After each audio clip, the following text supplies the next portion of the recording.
know I'm gonna jump in the fire. Whoa, I wanna tear them down, the pinnacles of my invisible empire.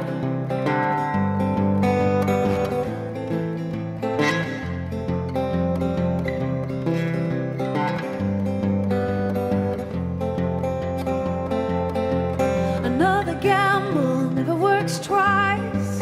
All the distractions at the table and weighted dice, but the thrill of it feels so nice. You do it all again. But I look to the chips I lose. I'm standing on a platform with my neck in the noose, and I know it's not my time, not my time. Whoa, I wanna burn this house. I know I'm gonna jump into the fire. Whoa, I wanna tear them down, the pinnacles of my invisible empire. And if I do all the things I do, while I tell myself that I'm staying true, I'll never stop, you know, I'll never stop, you know, I'll never think about it. Putting ends to all this time I would spend with it on my mind. You know it never stopped, no it never stopped. You know I always wondered about it. I wondered about the wonder. Whoa, I wear a rusting crown. I know this dynasty is falling. The crowd shout for another round to see the ruin, the spectacular. Diamonds buried, icebergs, the minarets, and the marketplaces, the signal fires of my invisible empire.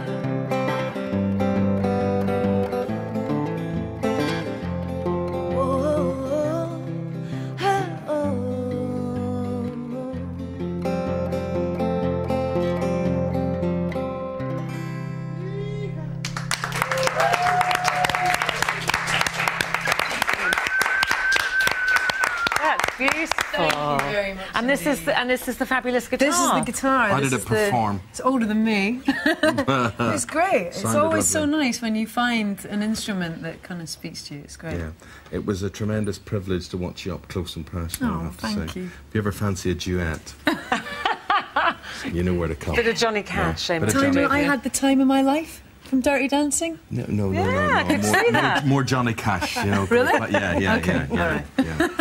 We got married in a fever, I'll play it. hotter than a pepper sprout. This is great. I got married I didn't know about this. Jackson. I think we're all Everson. discovering something. I just sing like John Wayne and everything. But anyway. But don't worry, he hasn't got a single out. Yeah, Katie Pilgrims has. will Mind be you, the back vocals. after this break. Yeah, they're all great songs. You did like that VT, but it was a good one. I like that beat. I like it when it says, you know, award-winning.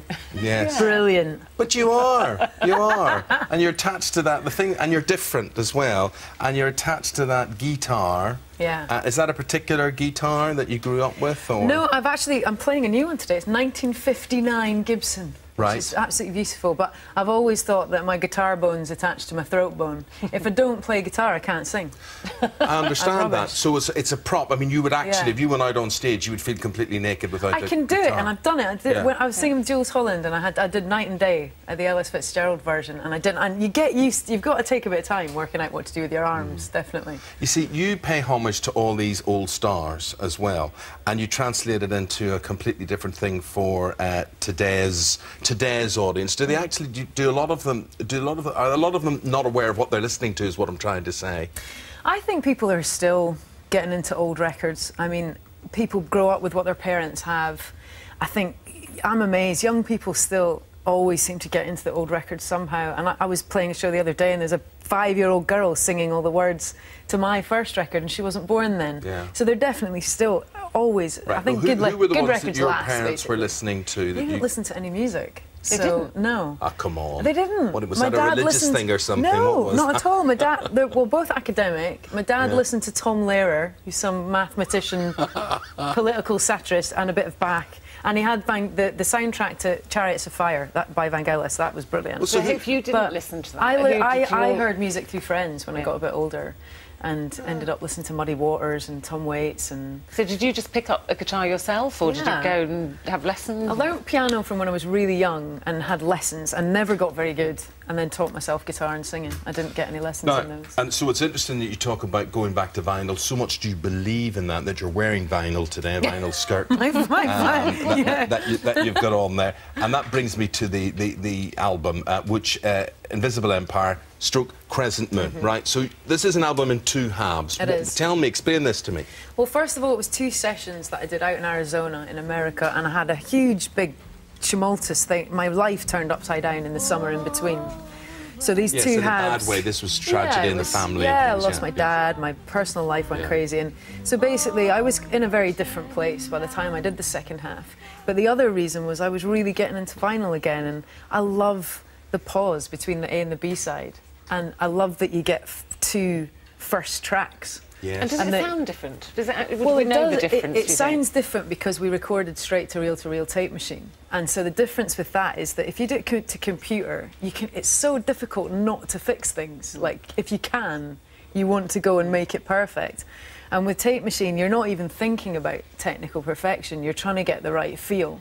You've got to get the right take. So it's one performance, and you want it to be, you know, you're listening for how it feels. And you're going to tour with this album, aren't you? I am. Yeah. On my Todd, actually. Is that totally scary solo. prospect for you? No, it's a great record for playing on my own. It's all about the voice and all about lyrics, so it's nice actually. And I see you're going to start in Belfast at the newly refurbished Ulster Hall. Have you been in the Ulster Hall? The Ulster Hall's amazing. Yeah. Absolutely brilliant. 31st of October. I think Led Zeppelin played in Ulster Hall actually. Have they? Yeah, I think it was a really great rock venue, but it looks like a church. It's amazing. It looks like, because it was. Well, they had a lot of choirs and things, and the big organ. Yeah, it's a beautiful space. And you're going to be singing the single Invisible Empire. I am. It's the first track. Yeah, and it's out on August 19th. And she's going to do that now. She's going to do that now. Well, we go to the hub, and then she's going to do that. But it's always lovely to talk to you and have you about. And good luck with everything ahead. Cheers. Thank you very much indeed. Thank you very much. We'll listen to Katie's new single in a minute. First, let's go over to the hub and find out what you've been saying today.